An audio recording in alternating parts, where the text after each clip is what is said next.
Welcome to the Teacher's Toolkit for Literacy, the free podcast for motivated teachers and school leaders who want to inspire their students and school community in literacy learning. Make sure you subscribe to the show on your favourite podcast player, and for more amazing literacy resources, check out the show notes provided with every episode. Hi, I'm Sharon, and I'm the host of a Teacher's Toolkit for Literacy. In every Toolkit episode, we bring you specific resources, tools, strategies, tips, techniques to help you in your job as a teacher of literacy. Firstly, we acknowledge and pay our respects to the Kaurna people, the traditional custodians whose ancestral lands we gather on. We acknowledge the deep feelings of attachment and relationship of the Kaurna people to country, and we respect and value their past, present, and ongoing connection to the land and cultural beliefs. Our podcast today, we have a very special guest, one of Australia's great educators, Diane Snowball. Welcome, Di. How are you? G'day, Phil and Sharon. Yeah, hello, Di. And we got a topic today which is planning for spelling across the school. We've had a previous podcast on spelling, but we thought we'd do one that was looking at the whole school approach to spelling. Di, what do you think the struggle is with teachers or schools in doing this, trying to get spelling going across the school? I think basically it's just they're not sure what to do. Unfortunately, for quite some time now, when teachers are going through their training days, they don't really learn very much about how to teach spelling. And, it's something that I find they're always asking me questions about. I learned a lot about a lot of other things, but I really haven't got a clue where to start with this. And then it really and truly does require a whole school thought about spelling. Otherwise a teacher can work their way around what they think they will do in their year level. But then if everybody's doing their own thing, there's no continuity. And so whereas with some other things you can probably get away with a bit of doing your own thing, I think it's extremely important for leadership to take a role in helping teachers think through what they're going to do about spelling. Yeah. And also, unfortunately, there's always been spelling programs being flogged out there, and it seems like that's going to be an easy way out. We'll just buy this program and then it's done. And that's possibly something that leadership does as well, because it's one less thing they might think they need to worry, won't need to worry about. But it really is a waste of money to buy any spelling program. Money is in such short supply, you don't have enough to buy books, etc. And that's not an area where you really need to buy a product. And we'll talk about that more today. Yeah. But so, and it's not really hard. What everybody really needs to think about is, what do we all do to help with our own spelling? And there's a variety of strategies we all use, whether we're working out how to spell a word we've never spelled before, or we're writing and lots of the words just come off our pen. How does that build up? And when we're not sure, what sort of strategies do we use to figure out how to spell a word? And do we make sure that at every year level we're really dealing with all of those strategies so that they're building on each other? And also, what would we do first in a school and how will we build on that? And so it does require that discussion across the grades. Yes, because the programs just set out, or the workbooks that you buy, they just set out their way of dealing with spelling, which really is not addressing the problem, is it? No, it's not. And it's not related enough to the children's own writing. And just as in the last podcast about this topic, we talked about the importance of your relationship, that spelling, after all, is only for writing so that other people can read our writing. And so, it has to have relevance. You can't just have a lot of activities and expect that to transfer to what children are doing in their writing. Because we don't see that transfer, do we? We don't. No, you don't. And teachers often say, I'm not seeing that transfer. So how do we make sure that we're looking at the kids' writing and seeing what they are doing as writers in their spelling strategy use and what they're not doing and how can we build on that. So, evaluation of spelling and teaching of spelling, like anything else really, go hand in hand. What do good spellers do?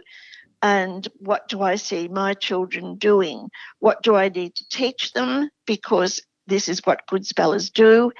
And how are they going with that? And I can only really tell that by looking at their writing and then knowing what they're doing and how I can keep building. So even when we have some sort of plan across the school, we still have to keep saying, well, where are these kids at though?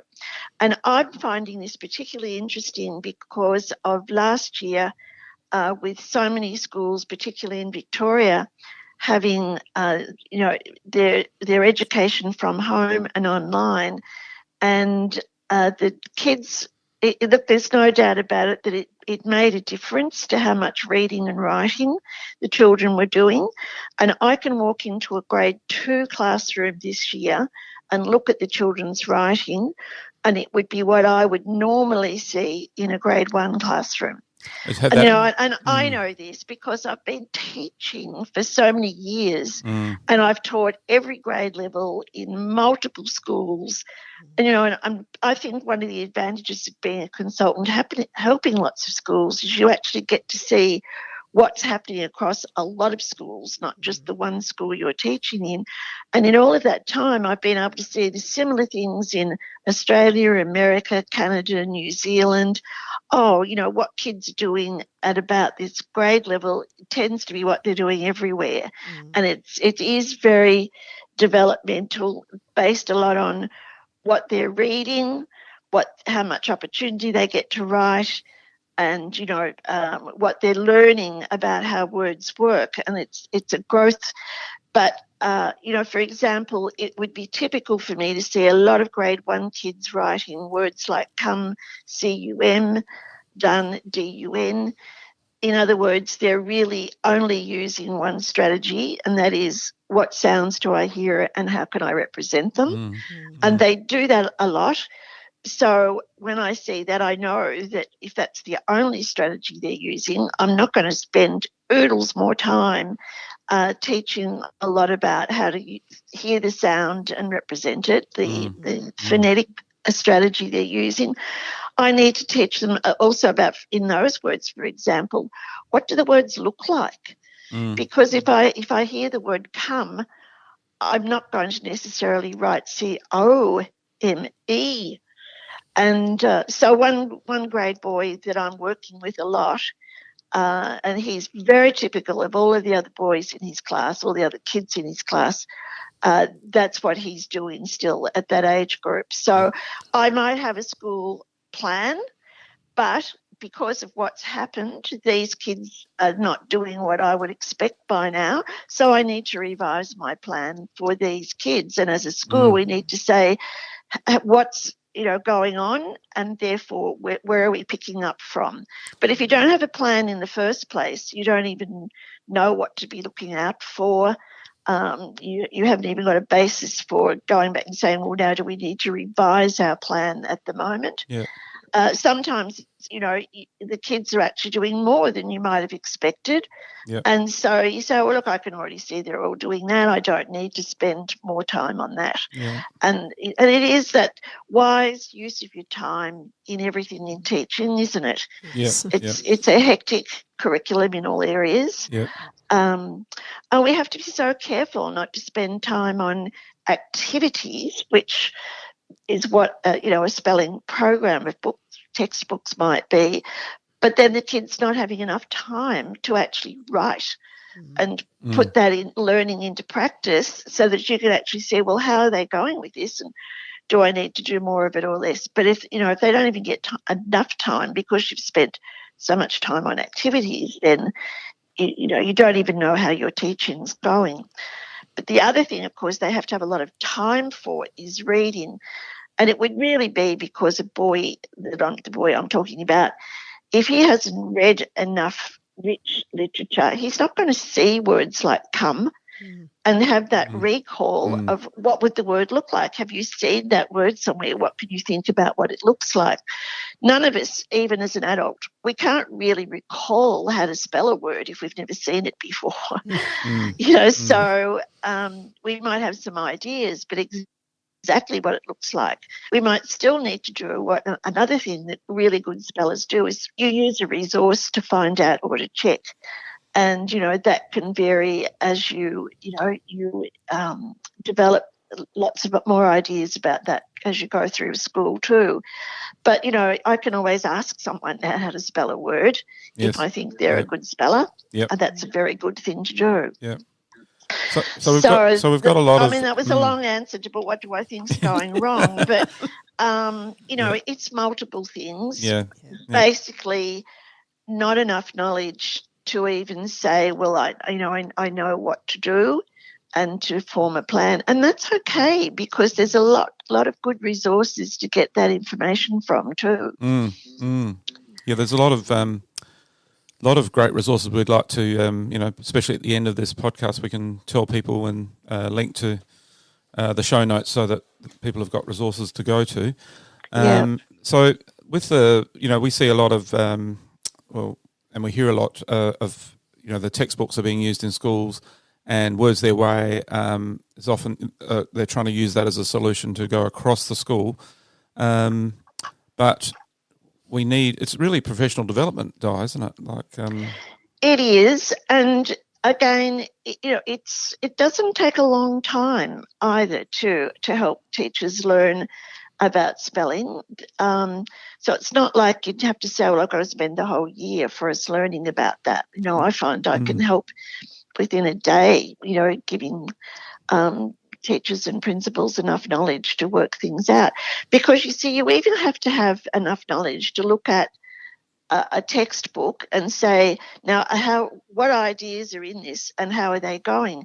Because when I look at some, they might be very good in helping you to know what to do with the younger grades, but then they just go on doing the same thing, more of phonics activities all the way through and some visual, but not enough work around adding prefixes, suffixes, the derivatives of words, all of that morphological work that needs to be done. So it just gets left out. So the kids are just doing more and more of the same things through their 6 or 7 years of primary school instead of that building and changing depending on where the kids are at. Yeah, and more of the words that they actually need for their own writing rather than just these random lists of... Well, teachers are doing... all teachers have got a good heart and they know they're trying to do their best for the children and they're trying to match lists of words that will match certain children. But there are better ways. Yeah, for sure. And I think what we get carried away with is that any list of words, even if it's the most common, the 100 or whatever, how many, most common that we know everyone's going to need to use in writing and therefore they're good ones to learn. It's not that you want kids to learn words. You want them to learn strategies to be good spellers. Yep. And so even in the learning of those words, we want to introduce them to a lot of strategies so that for the rest of their lives, they'll know all of the strategies. If there's a word they are now, I'm a lawyer and I find I'm using the word, litigate a lot in what I'm writing, then how will I remember how to spell that word and other words related to it? Because all the strategies can come into play with any word we want to learn for the rest of our lives. So just teaching a list of words would actually be very narrow.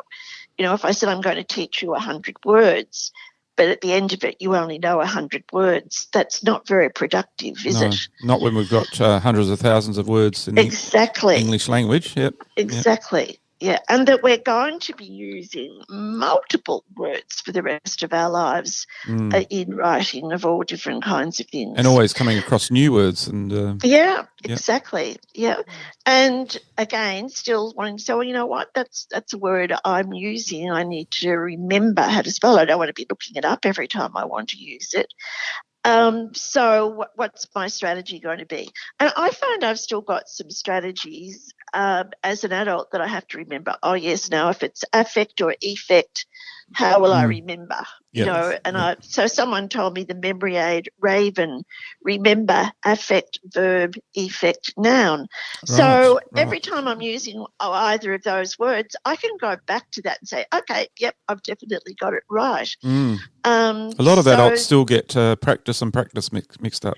They do, and yet, you know, I can remember being told as a child to remember that ICE in practice, as in the noun. ICE is a noun, so when it's going to be, you know, a practice, then it's a noun. I'll use ICE. But if it's a verb to practice something, then it's going to be the ISE. But I remember the ICE. Yeah. Now, of course, one of the interesting things about that is that in America, they don't have two words. So American English only has, and I think it's they only have an ICE. That's correct. Yeah, isn't it? Right. Yes. Okay. And I remember, of all people, reading a book written by Donald Graves, you know, such a guru on writing, and on the very first page, the word practice was there when it was a verb, and it was spelled ICE. And I thought, oh, my goodness, they're wrong. So, you know, what poor proofreading. but it wasn't, of course. So I think in this day and age, and for quite a long time now, we're reading stuff that's published in other English-speaking countries, and especially online. Yep. And I think it behoves us as teachers to help kids to realise that how we write words, how we spell them in English in Australia is not necessarily going to be the same in Canada, America, England, South Africa, New Zealand, etc. And so if you notice that, then think, oh, I don't think that's right. Where will I find out? How can I check? And I think, you know, as a teacher, I'd be teaching kids those same sorts of things. You know, because when you read material from other English-speaking countries, you're going to find differences. Like the Americans don't double the L in something like modelling. And there are lots of words like that they're going to come across. So, you know, it's a very broad, and if you're not sure yourself as a teacher, go and find out. You know, say to the kids, oh, that's interesting. I wonder why. Let's find out. And that's the great thing about spelling. You can deal with it all like that. You know, I'm not sure why that's spelled the way it is. Let's see what we can find out about that word and see how that helps us to understand perhaps other words and, you know, so forth. So it's, again, not just one word, but we're thinking strategies, knowledge, building that up. Yes. Yeah, so we've got to teaching strategies in spelling is the most important thing, and can that be sequenced across a school grade by, you know, year level by year level? Is that? Yeah, it can. And, I mean, there are two reasons for it. One is that it's just sort of natural to say, well, I really can't learn about how I'm going to add prefixes and suffixes until I actually know a number of base words, how to spell them. You know, so why would I be learning how to add ed as a suffix or ing as a suffix if I still haven't got enough base words, the verbs that I can spell? I'm not ready yet to go on and learn about how do you add to them. Now, of course, I could learn how to add the morpheme, meaning more than one, which is the S, or other ways of forming plurals, but a very common ways just by adding S, hat, hats. I could do that in preps or, you know, foundation year, because they are learning a lot of nouns, even in, or, you know, in high frequency words. So there's some that we can just add that to. And I think that's important to point out to kids right from the outset, that they're learning base words that can have lots of things added to them that will form new words. And what I can do, you know, across the school is just think logically about, well, you know, for example, knowing how to add the suffix ed or ing requires quite a bit of studying to find out the differences depending on the base word. So when are they going to be ready for that? to do that sort of inquiry and understand what's going on.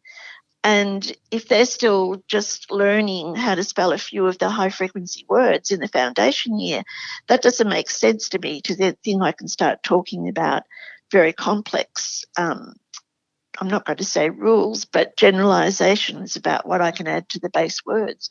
So I can just think through that logically. And I can also look at their writing, and that will tell me a lot about what they're doing and what do they need next. Yep. So that when I look at children when they first start writing in that foundation year or even before school, I notice that they'll write a word like bird, BD. And so I'm thinking, well, they can hear consonant sounds very easily.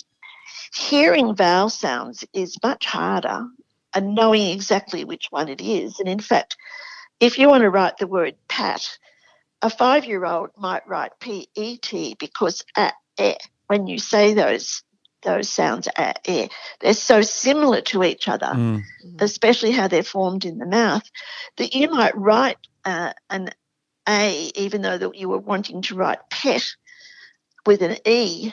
And there's no point in saying, well, sound it out, because that's exactly what that child has done. Yes. And they're just so similar. But what happens, of course, is the more they see words when they're reading, so the more they read and the more complex those words become, the more they're seeing a lot of words that's going to also help them with how to spell them. It's that recall again. What does the word look like?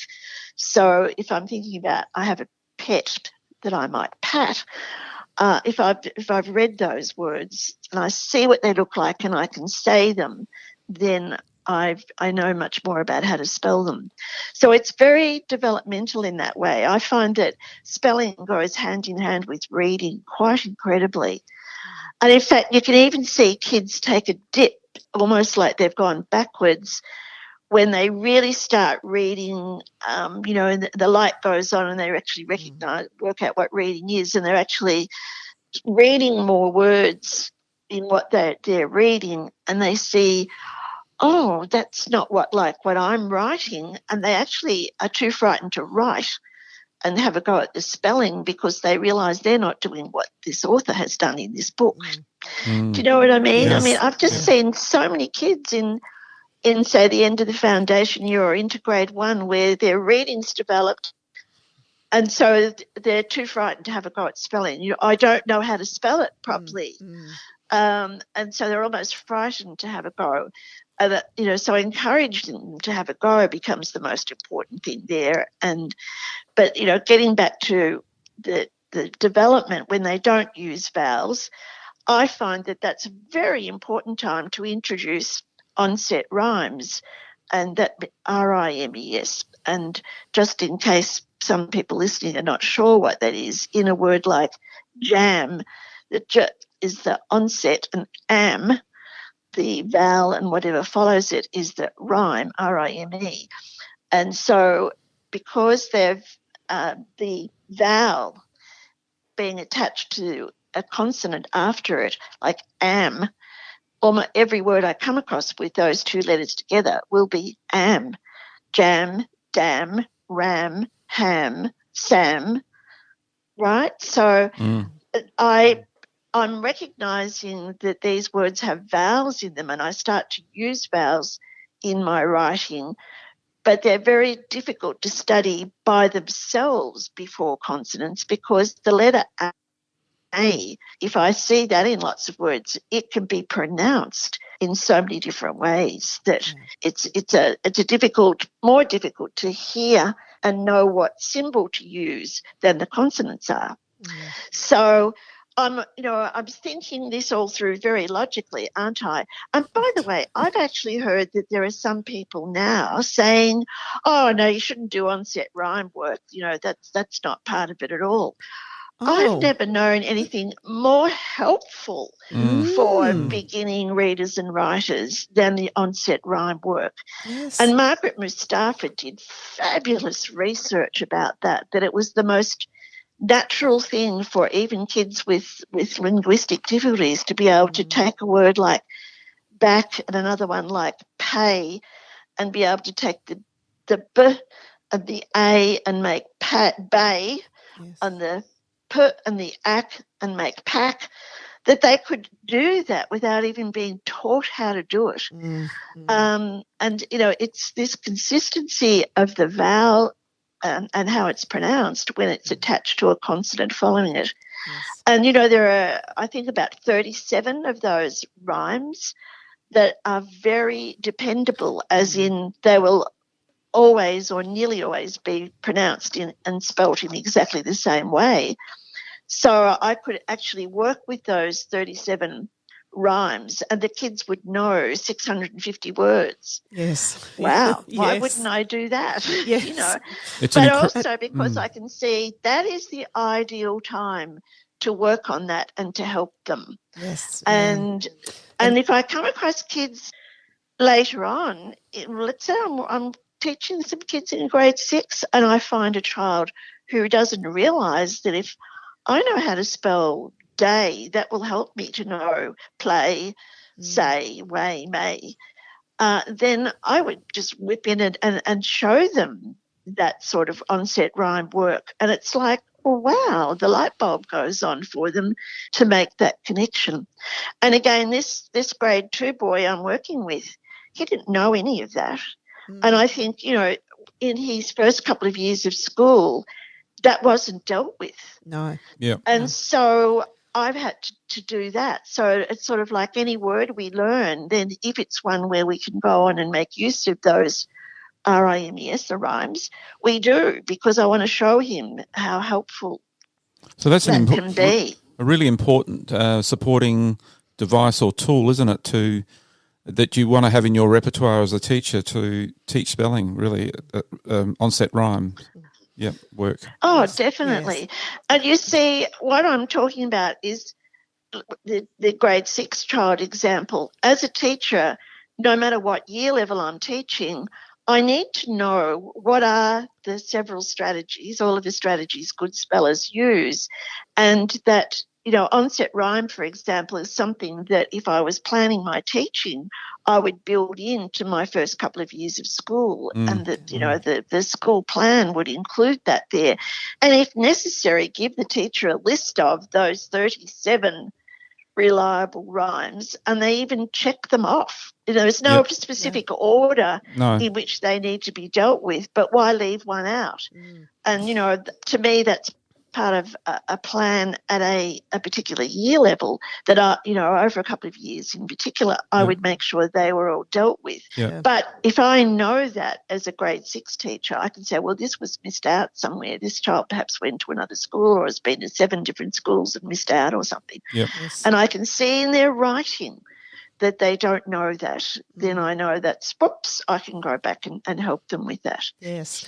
And sorry, Di, I was just going to give a lovely example of that happening with a Year 5 teacher that I'm working with who happened to be watching a reception teacher working with onset and rhyme and making a huge connection, with students in his own class where he said, I'm seeing students not using that. Right. So then worked with a few of them on introducing onset and rhyme to them and made such a difference, but it was that thing of I hadn't ever thought of that as being a strategy to bring to my students, but the difference that it made. And I also just wanted to mention too that onset and rhyme is actually mentioned in the foundation curriculum. Of course it is. So of course it is. Yeah. So we're not making this up. No. And thank goodness it's there, and I hope it doesn't lose its place in the new curriculum being developed currently, because it would be terrible if it was. And that's why it horrifies me that someone could come along and start telling teachers not to do that. And I think, well, what right do they have to do that? I know things change over time as we learn more, but it's pretty plain that that's a very helpful strategy. And also it leads on to the whole notion about once you know this word, what other words would that help you to know? And this is a very, very important part of building spelling development in everybody. Because, as I say, if we were just going to learn a word and think that that was it, there was nothing we could build on from that, we wouldn't get very far very fast. And so with everything we do, we should be saying, now that we even know about adding suffixes like ed, what could we go back and think about from all the base words we know that are verbs? How could we add that to them so that we can say, this is something that you can be thinking about with, when you know words, what other words can you write, spell because of that, and read. It goes in hand, doesn't it? See, that onset rhyme work helps their reading as much as their spelling. Yes. Very much. And in fact, in many ways, I would rather that kids realise that sounding out, for example, does not necessarily have to begin at the start at the beginning of a word. That if I'm looking at a word such as say, that I'm better off to look at the AY and recognise that because I know day perhaps. And, okay, I know that I can say that part first, A. Now what's at the beginning of it? Okay, the words say. But if they start with S, then they're going to go S, yeah, aren't they? Yeah. So it's good to recognise what some people call them chunks in words, and perhaps use that as a starting point. And this, apply this. Sorry, Phil. Apply the same sort of thing. Then I noticed some kids who are struggling as readers and spellers as they're older, that they're not thinking about starting with the base word and then what prefix or suffix or both are being added to that. So as a reader, I might write, perhaps disenfranchised. We might start with franchise, enfranchised, disenfranchised. So I might build up that word starting from recognising the base word in the middle. And when they do that, then, it's they're not just looking at this long word that they think, oh, this is going to be difficult because it's a long word to read and to spell. I want them always thinking that way. You could almost say we're trying to be a lot more clever about what we're doing with spelling, isn't it? Like we've learnt so much about how spelling works as educators, and to build on that knowledge and get all the tools that we've learned about, rather than throw out some of them and grab some others. We're just building on all the ones that are working. That's right? Exactly. Is that right? Yeah. Over many years. Yeah. And all of the strategies, all of the time, every year level, we're thinking about listening for the sounds in a word, thinking about what the word looks like, thinking about base words and adding something to them, thinking about, if I know this word, how will it help me with other words, thinking about onset rhyme, thinking about if I'm not sure, is there a good resource I could use? And, right from the get-go. And it might be that little kids is fascinating, isn't it, as 5-year-olds? They'll say, oh, I've seen that word in that book. And they can go and find the book and find the page and show you the word. I just love it. So they've recognised what the word looks like and remember where they've seen it. So that's a great resource. And, I think that dictionaries in print, online, thesauruses, all kinds of reference books. If I want to find out how to spell Massachusetts, I'm probably better off to go to an atlas. Or a map of America. If I want to find out how to spell Chihuahua, I'm better off to go to a dog book because I don't even know how it starts. So looking it up in a dictionary is not easy. It's like, where's the logical place? And sometimes it's the person next to you who knows how to spell that word because that's a good resource. And, of course, you don't want the kids asking how to spell every word because that doesn't encourage having a go and trying the word out and seeing what you know about it first. But And, of course, in a classroom, it would drive the teacher nuts if the children were asking him or her how to spell everything. So, but it is a strategy. So all of those strategies we need to be thinking about being built into our spelling curriculum right through the school. And certainly where words come from, because the English language is not a phonetic language where there's one symbol for each sound, but it comes from so many other languages, and that's why all of these letters can be pronounced in so many different ways, because it depends what language the word comes from. So the etymology is something that we want to build in all the way through, and the meaning of the word determining the spelling rather than only what we hear. And what I mean by that is that if I think of the word medicine and I hear that sound in the middle, if I only thought about the sounds I hear, I'm likely to spell it perhaps medesine or even just sin, medicine. But if I think, well, it's based on the word medic, then medicine has to be spelled medic, like medical. Yes. They have the same spelling because they have the same meaning based. So even with, one of a high frequency word might be two. So children in, foundation or grade 1 might be learning that word. They're using it a lot in maths, so it's definitely high frequency for there. Why is it TWO? So we look at the meaning and where the word came from, and of course it's related in meaning to twin and twice. Yes. And I can actually hear the W in those words. So what a great way for me to understand why it's that two is TWO. And, and I give kids a memory aid for knowing how to spell the TO versus the TOO. So I'm using a different strategy there. Memory aids are still wonderful tools for us in spelling, aren't they? Yes. Yep. We've all got some. Yep. And kids can make up their own fantastic ones. So all of these things are strategies that good spellers use. So that's a fundamental thing when I'm thinking about my school spelling plan, that I need to make sure at every year level we're helping the kids use all of those strategies rather than focusing on one or two only.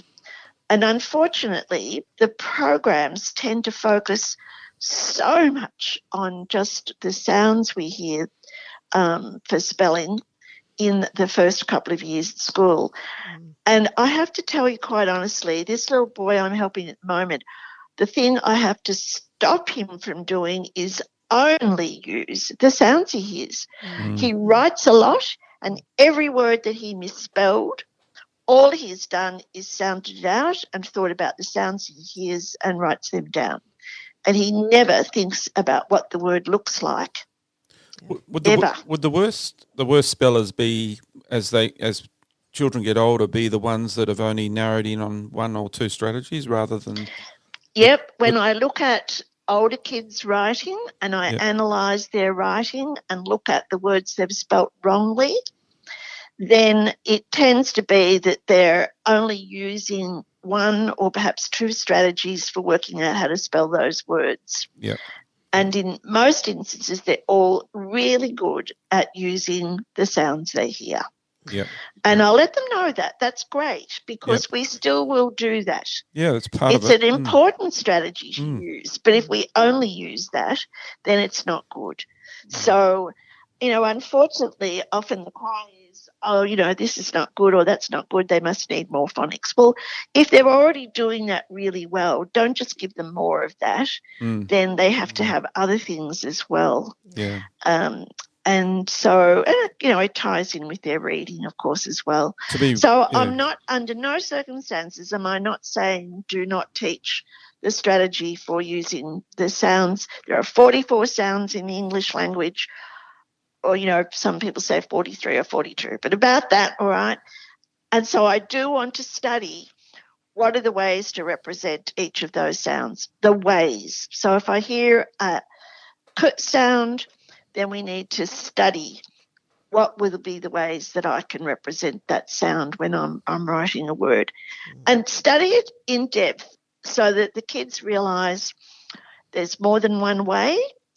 And also, if we start analysing it, we say, you know, I've noticed there's no CK at the beginning of a word. So if it's at the beginning of a word, that's not going to be one of the representations I'm going to use. It might be a C and it might be a K. It might be the QU, but it's not going to be CK.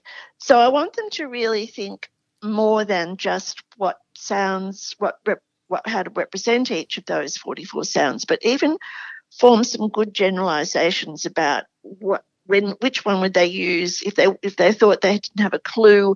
Are there some ways that are used more often? But then I could go and check. And again, that's a good speller doesn't necessarily know how to spell everything, but knows how to check, how to find out. Yep.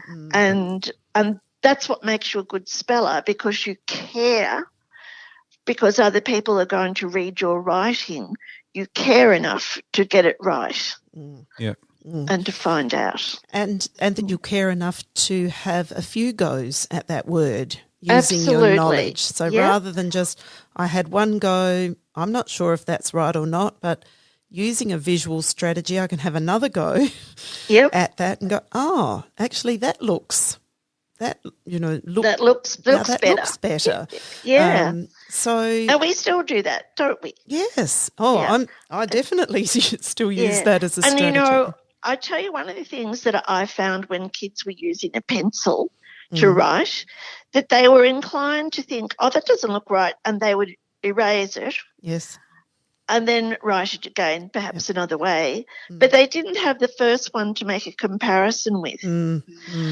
So I don't want them to rub it out. I want them to say, okay, there's one way. Now, over in the side column here, which I think it's really good for writers to have a little space along the side where they could try things out. Yes. They could grab a piece of paper if they like we still do, but they might as well have that evidence there, because it shows their thinking, which is very helpful for the teacher. It helps them to go back and say, if I was going to choose some words from my writing to learn, which ones will I choose? Oh, well, these ones where I'm trying out different ways, that would make sense. But now out of those, which ones do I think I would use more? So let me choose those. It helps them to really think through what they might take on responsibility for then learning.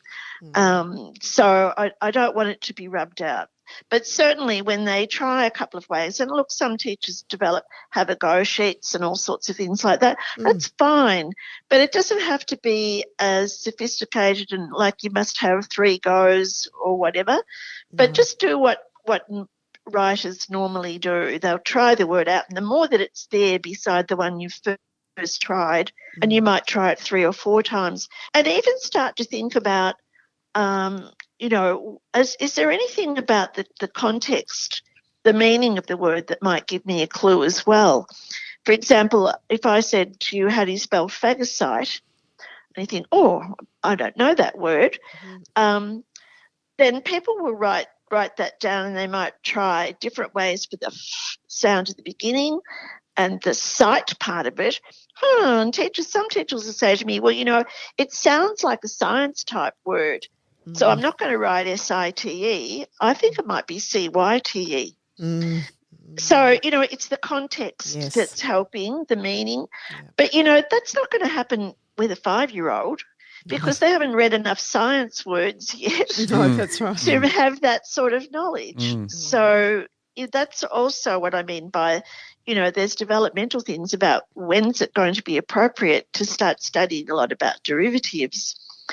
And in what context. We might do a lot of those studies during science, because we'll find so many of those derivatives that could be used in many words. So, but I'm not going to do it till later on in the school plan. And so, if you sat down and thought about it as a group of teachers in a school, you could probably come up with a pretty good plan that would make sense Yeah. across the years. Yep. And look, and then if you want help, you can go to things like I know you've got available in your resources, a possible scope and sequence Yep. that can be used to Yep. help you think it through. Yep. But, then it's the leadership's responsibility to make sure that this is developed or that it's obtained from somewhere. And then you look at it in relation to your own school and say, yep, our kids, when we look at their writing, seem to be fitting in with that scope and sequence sort of development.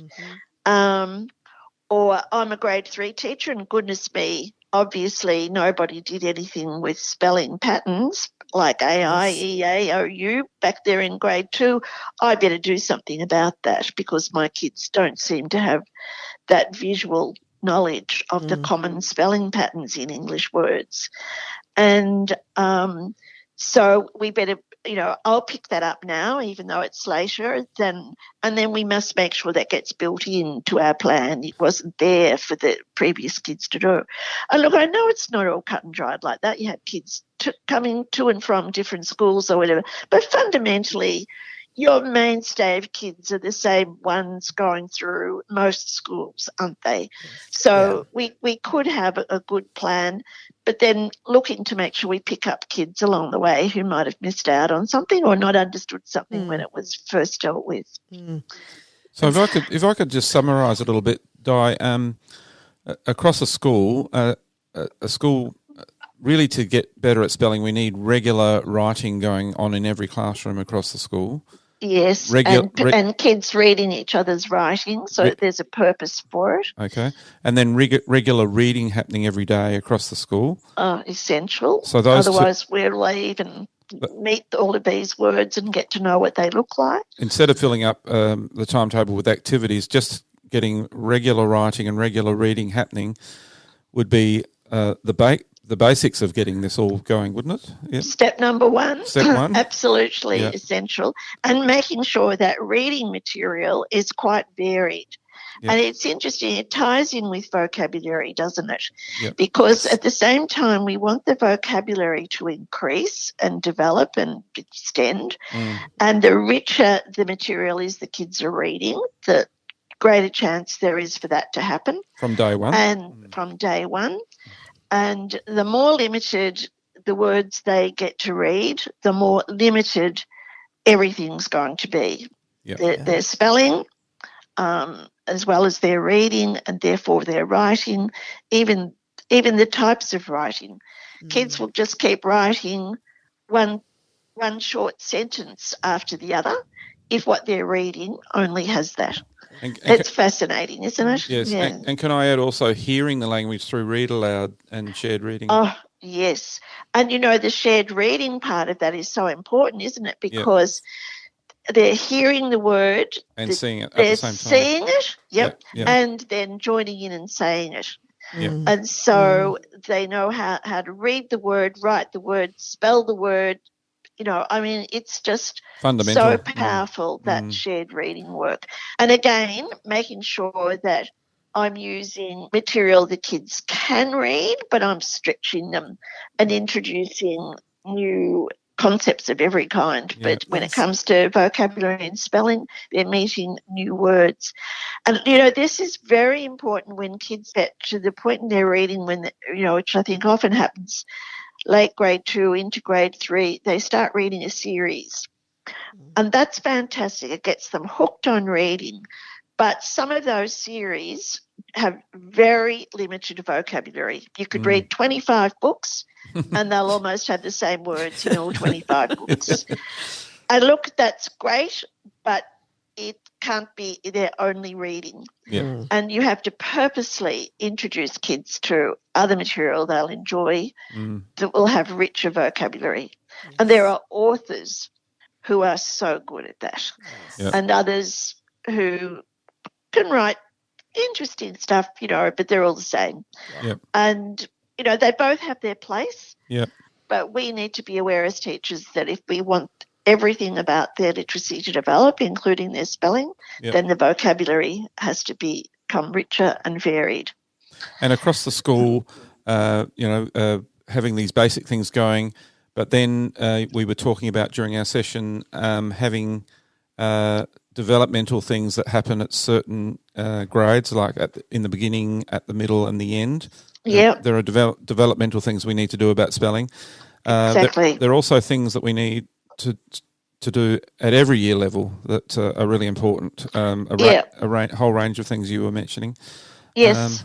So, Strategies. And, it's interesting that last time we talked, I gave you, you put onto your resources an analysis of children's spelling. Yes. The sort of checklist of what to look for about what they're doing. And that's really the same sort of checklist we need as a teacher to say all of these things need to be taught, if you like, or included in my planning right across every grade level, because they're the strategy. When it gets down to specifics like teaching how to use a suffix, well, that's not going to happen as formal teaching in year one. But let me tell you, if the kids are doing shared reading with stories that are told in the past, those books are going to have a lot of past tense in them, and they're going to start seeing words with ed in them. And it's interesting how I find even kids in their first year at school will remember ing at the end of words. Yes. And if I say, okay, we know how to spell play, how would you spell play in? That a 5-year-old will tell me how to do it. And it's because they've seen those in words in lots of the shared reading they've been doing. Yes. So I haven't had to specifically teach that, but because those sorts of words are in their reading material, then they'll pick it up. So again, the difference between fiction and non-fiction even has a role in what they're seeing, because non-fiction is usually written in present tense and fiction's usually written in past tense, as in having told a story. So if you were thinking, are they actually going to see a lot of verbs with ed? They're not going to in non-fiction material. So I can sort of be aware of that as a teacher, that if I'm going to do a study of any of these, then what sort of material will I go through that I know there'll be lots of them? Yeah. It's one of the things that's great about studying the suffix ed, because any folk story even is going to have lots of them. But you see, that alone will influence what the kids learn about spelling, just what sort of words, types of words are in what they're reading and having for shared reading. And the other theme I picked up in what we've been talking about today is even though we have these things going across the school, we'll also always need individual attention at certain classes, because something might not have happened the year before, or there might be specific children who've got a specific problem about with some aspect. So that's the other thing I was picking up. Exactly. Yeah. So we have a good overall plan for the school. And we have a plan even specifically by year level, or if it's a school that has some, multiple grades, we might say we've got something for foundation 1, 2, 3, 4, so that we can see that there's a development in what the children are learning about spelling. And it's appropriate for where they are in their literacy development. And the good thing about that, Phil and Sharon, is that it means teachers don't have to every year, they have to teach everything, as in I have to teach something about all 44 sounds in grade 1, grade 2, grade 3, grade 4, grade 5, grade 6, right? If I do that really well in grade 1, then I don't need to keep doing the same thing every year. And I particularly point this out for something like, homophones.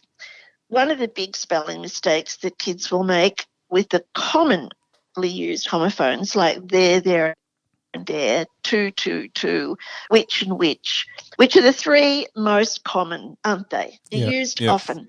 And kids will they'll misspell one of those words because they're to do with the meaning. Which one should I use? Now, I have seen schools where they'll say, oh, we taught that in grade 3, but they still didn't get it. We taught that in grade 4. We taught that in grade 5. Well, did the children learn it? Because if not, then you really didn't teach it at all.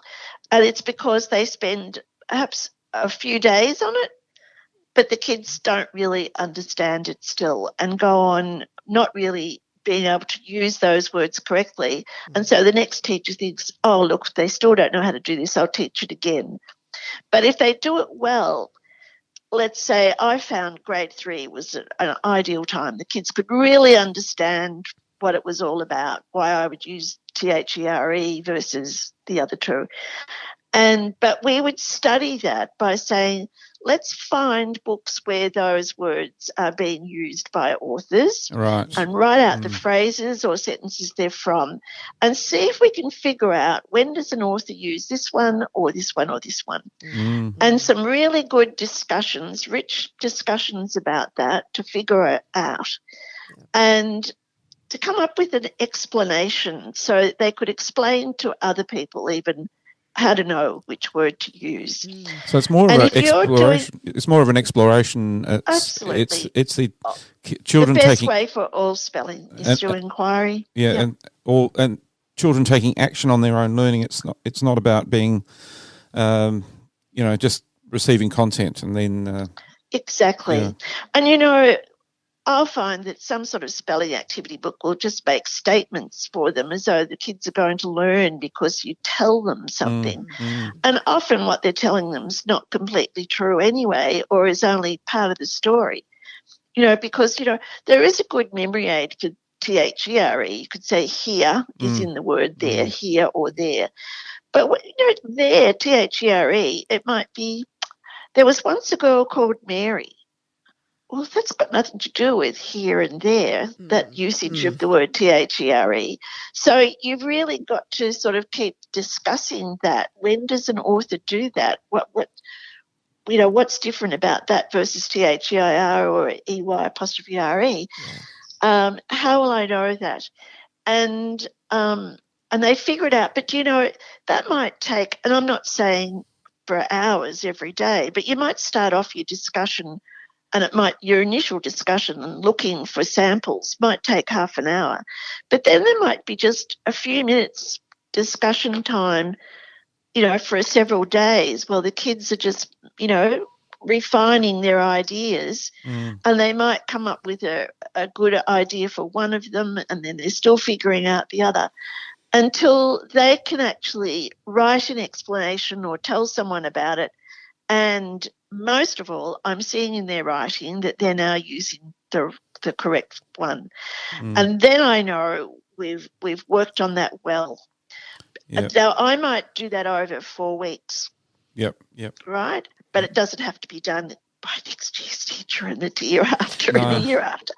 Yeah. And so I actually can look at my yearly plan and say, if that's going to be my responsibility in grade 3, 4 or something like that, then the other teachers don't have to have that in their plan other than for the odd child, right? Yeah. But they can afford to spend more time on it because they're not trying to do everything every year. Yeah. That it's really so important because it's the most common spelling mistake I see in grades 3 onwards. The correct usage, application of how you add suffixes like ed and ing to words. And I might take 6 weeks to study that, but then they will really understand it. Yes. And it doesn't mean that later on some kid might come along and say, hey, I just found a different one. Okay, let's go back and revise what we first thought. So, you've got that inquiring mind happening, but you've also, it's planned for that time in their school life, and enough time is set aside for doing it well. Yeah. And if I look at it as a teacher, I think, okay, these are my responsibilities this year, and I don't have to worry about everything else because we're each taking responsibility for doing some things really well. It's so important to for the children to take action on their learning because we've learnt through many years of being educators that just telling children what is happening just does not work. No, We'd like it we to. all know. We'd love it. We'd love it to. That would be so simple if they did. But we found Could that, we just pour it into yeah, this empty brain? that would be great. Yeah. But we've But learned. of course, the wonderful thing is when we set aside the time and we explore this properly, it's so much more interesting. The kids' thinking is developed.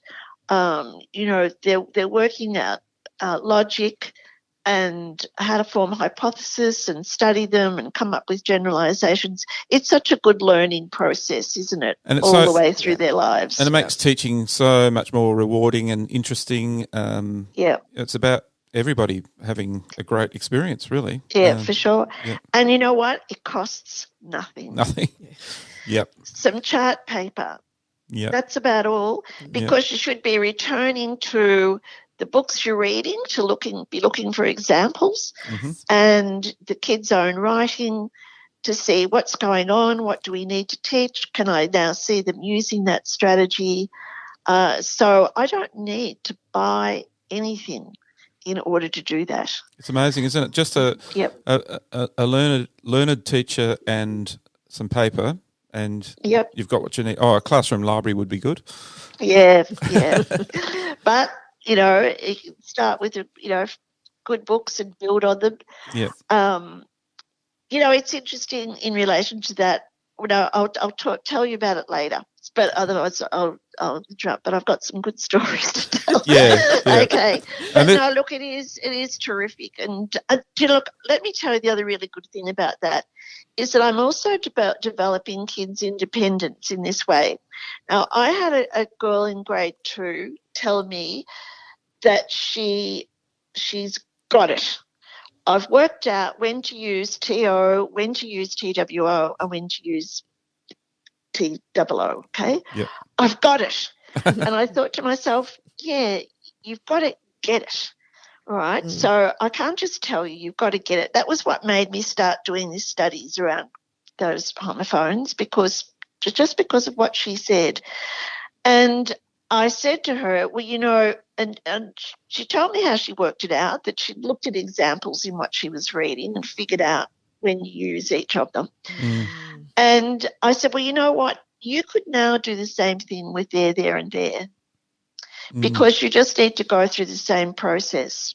Yeah. And so if I do a study like that with the kids as a class, I can then say to them, you could go out and work out, perhaps in groups or by yourself, some other study that you're interested in. Why do we do this instead of that? And I've shown them the process for working it out.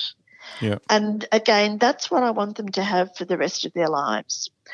And so, and I do want to make a point about the homophones while we're on that. There are lots of homophones in English, aren't there? Yeah. I mean, oodles and oodles. Yeah. Do we need to study all of them? Or what would be the most useful thing I could help the kids learn about all of the other homophones? Whether to use BEAR or BARE.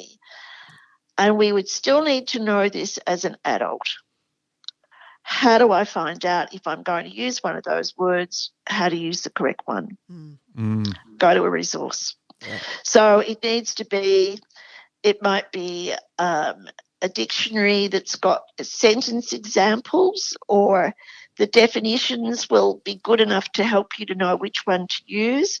But I find that if there are example sentences in a dictionary, that they're the best type for kids to figure out about a word.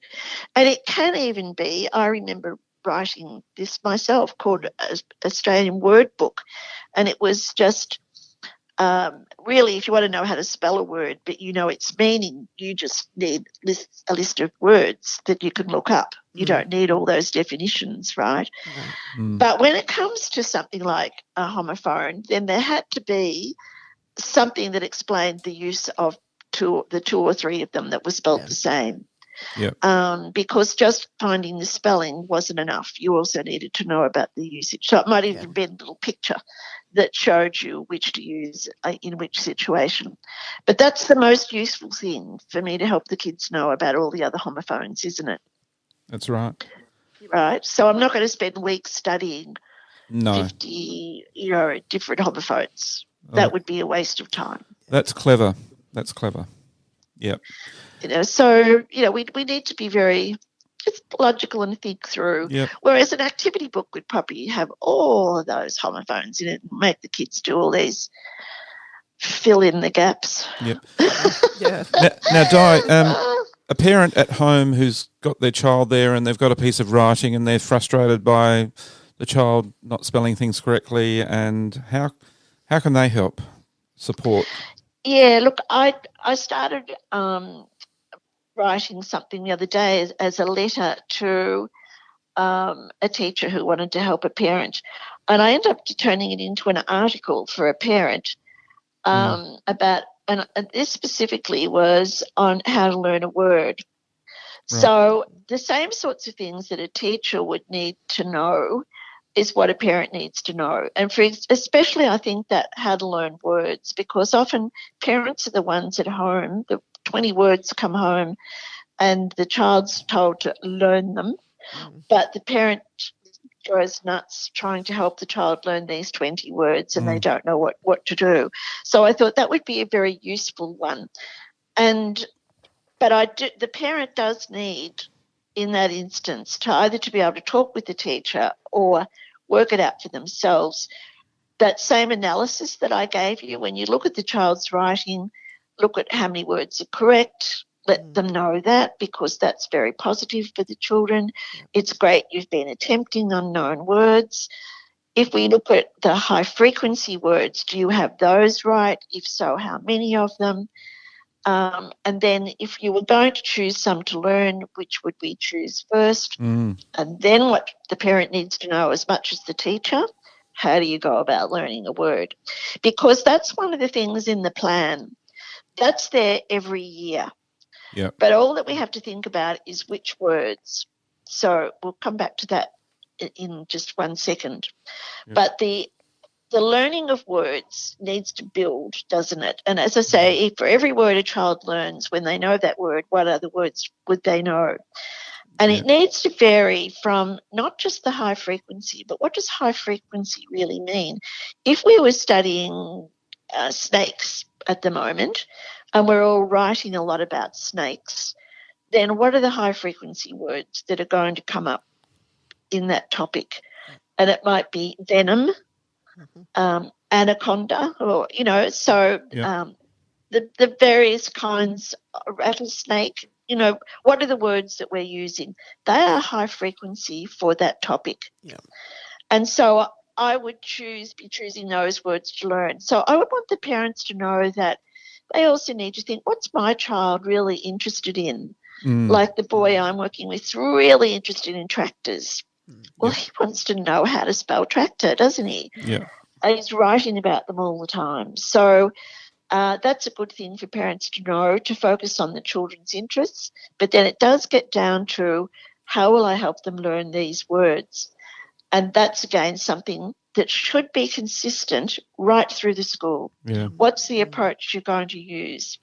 Are you going to be learning words right across the school? My answer would be yes. Which ones? And again, apart from frequency, what are the topics you're studying?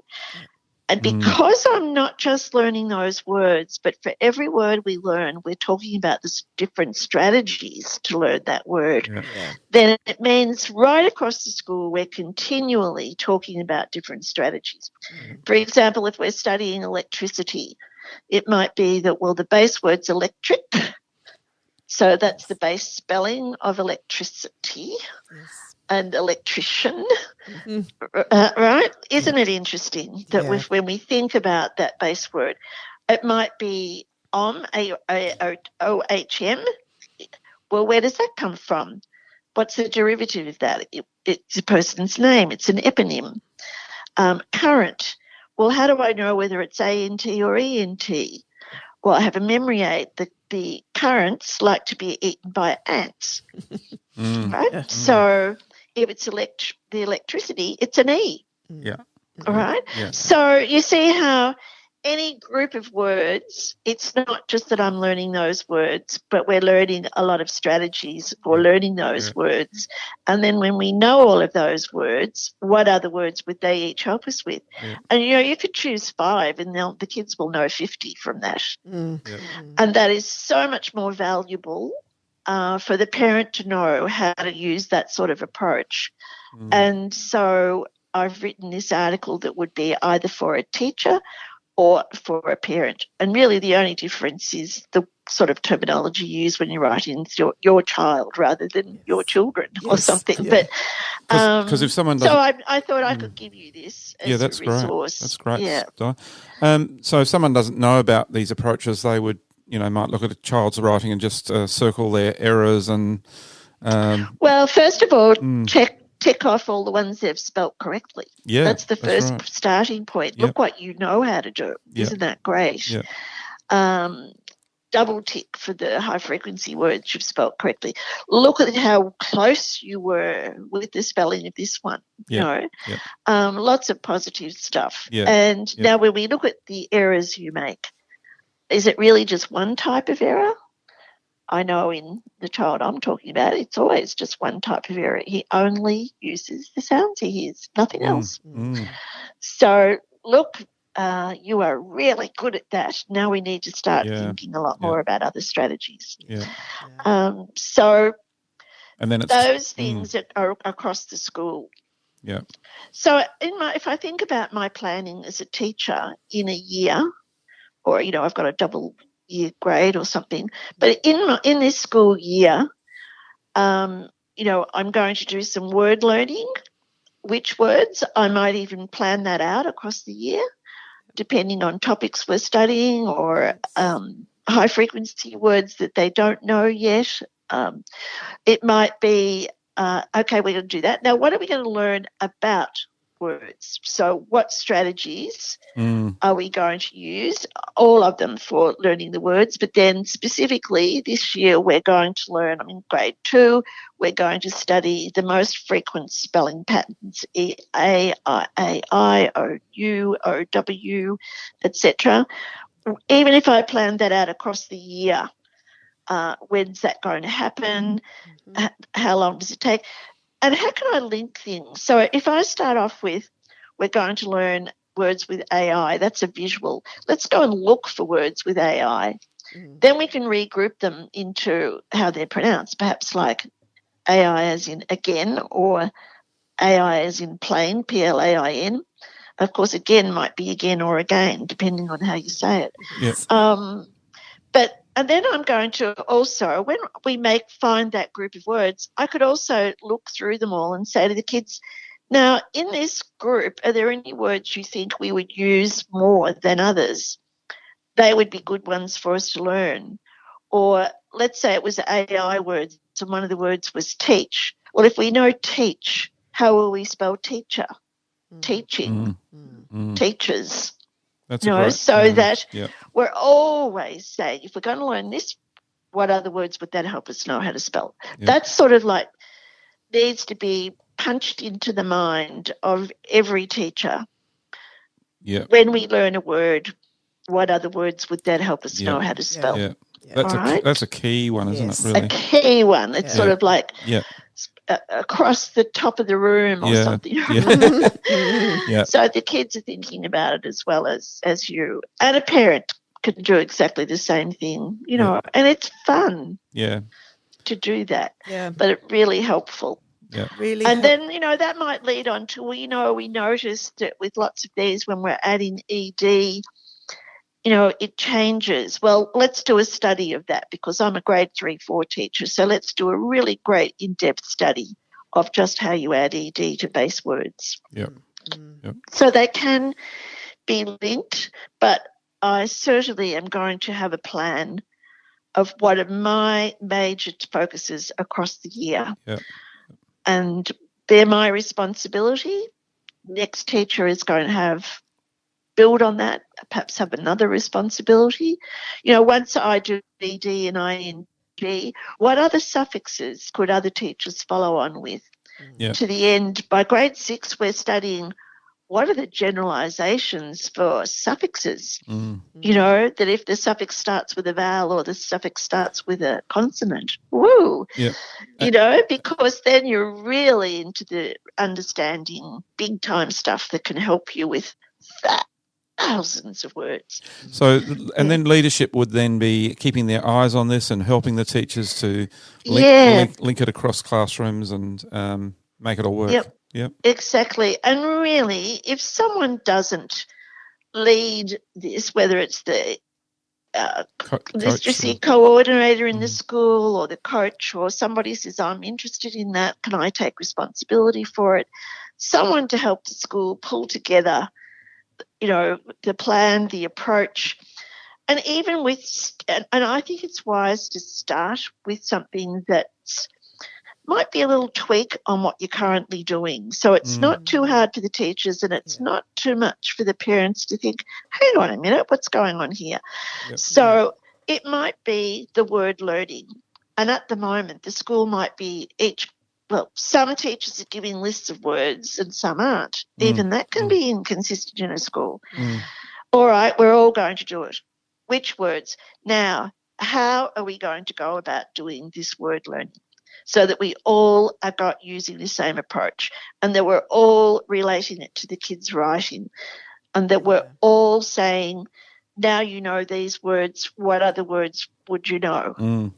So that's a fundamental start. Instead of people saying, well, my class is going to learn 20 words and then the next teacher says my kids are going to learn 10 and the next teacher says my kids are not learning any. You know, get that bit consistent, get the approach to it consistent, because if you do that, the children don't actually need to be taught how to learn a word. Once if a foundation teacher does that well, the rest of the teachers are just continuing that. Yep. You know, it becomes so much easier if you've got a routine going like that. And regular writing and reading.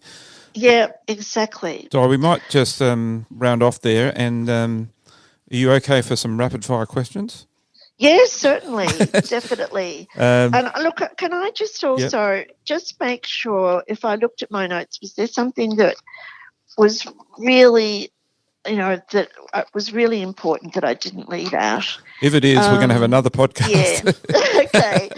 All right, but I mean, it's, I was thinking that we really need some follow-on with showing, don't we? But anyway, one day. We will, and let's plan for that. But Sharon, have you got something you want to say? No, I think we're wrapping up here. Okay. All right. How do you think you learn to spell? I've got a very good visual memory. Okay. Yep. I've got a camera. And some kids do, don't they? Yeah. Yes, and also it means that I probably didn't make spelling mistakes. So my teachers would not have known very much about me, about whether I had other strategies or not. Yep. And that's what I think about when I see kids writing and they're not making any spelling mistakes. Yep. I almost need to try them out on some words that they would not know or seen so I could find out what were they doing. Do you know what I mean? Yep. So, but see, I was a voracious reader. Yeah. So my ability to recall, and remember in my days, I was only reading material with very rich vocabulary. We didn't have, I was fortunately before Dick and Jane and John and Betty or whatever. So our school readers actually had fantastic, rich stories and poetry right from grade one. And so, I think how lucky I was that we had such rich literature to read all the time. Yep. Best resources a teacher can have on hand for teaching spelling? We've probably mentioned some of these, A brain. No, just logic. Definitely not an activity book. Yes. Not an activity book. Yep. Not a program. Yep. Some paper, some chart paper, and a texter. And knowledge about how to teach spelling. Understanding the various strategies that good spellers use. Yeah. And they just need to think about themselves. What are all the things I do? And off you go. And best tips for helping parents, well, we've got that article we're going to link them to. So, I would say don't be cruel and just send home a list of words to be learned, because it's the parent who really has to do that. And I know of so many families who tell you how horrible that is and how much stress it causes between them and their children. And that's not learning and teaching anyway. You know, it's not fair all round. And besides, the kids are usually given far too many to learn well. And, you know, in that number, how many kids should they learn a week? The number that they can really learn well. And at the end of that week, they should be able to say to you, I've learned these words, blah, blah, blah, blah, blah. And it's the first thing I say to the boy I'm working with each week, which words have you been learning this week? If he can't tell me, he doesn't know them. Yep. Best tips for a school leader in coordinating spelling across the school? Get some good discussion going around the professional learning of what it is that strategies that good spellers use. I mean, just an article.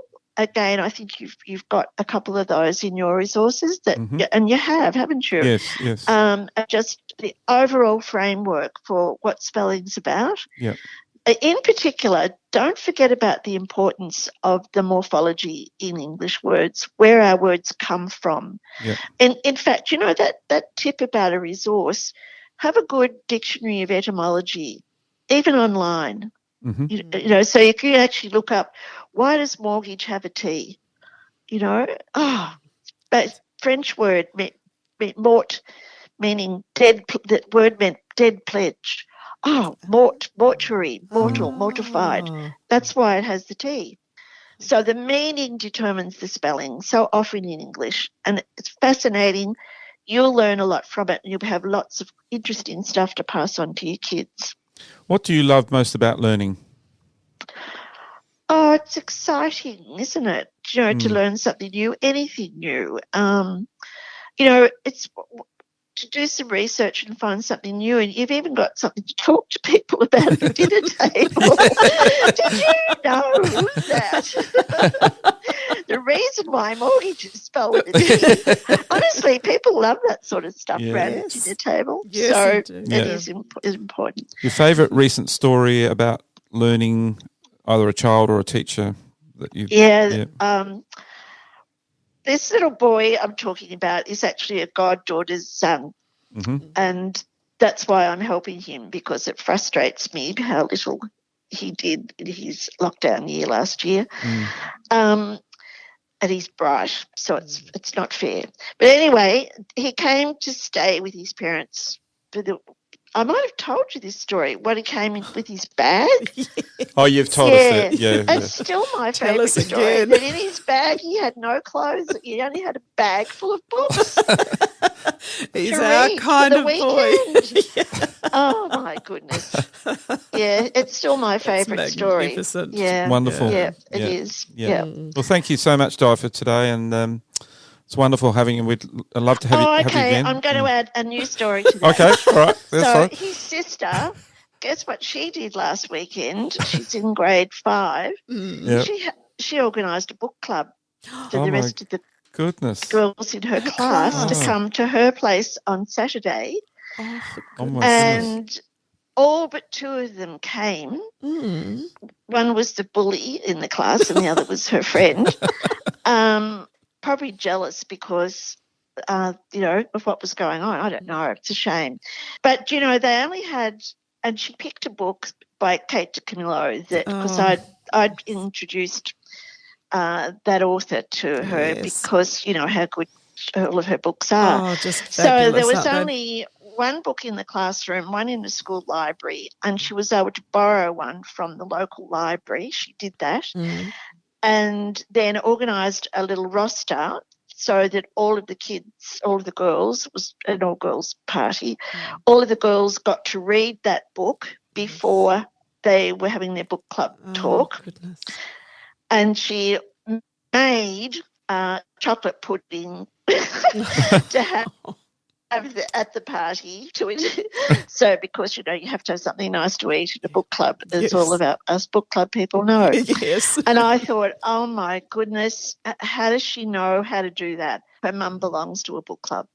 And I just thought that initiative was just absolutely wonderful. Astounding. And she now, like her mum, I used to tell her mum what to read. This is what you'll love next. Yes. And then her mum got to be about 12 years old, and she rang me up one day and said, Diane, I've got a book you must read next. And around it swung. Yeah, exactly. So there you go, everybody. That's what we want to do, isn't it? Isn't it? Yes. Encourage the love of reading like that. Oh, that's such initiative, such love of reading, all those things. Thank you so much, Di, for being with us today. And pleasure. We look forward to having you in another podcast for sure. Yeah, yes. We've got plenty of things to cover. So much knowledge to... Well, good luck, everybody. You can do it. It's not hard work. Yeah. You just do it. Yep. Okay. Thank you, Di, Right. and thank you, Bye. Sharon, for being here. Bye. Bye, everyone. Thanks for listening to the podcast. To make sure you don't miss any literacy learning tips and insights, please subscribe to our show on your favourite podcast player. At Q Learning, our literacy specialists draw on over 30 years of teaching and international consulting experience to deliver world-class learning solutions. We equip, empower and support teachers to become their authentic selves. To find out about upcoming webinars and about how Q can help you and your school, visit qlearning.com.au. And you can get even more amazing teaching resources right now at teachific.com.au. Stay tuned.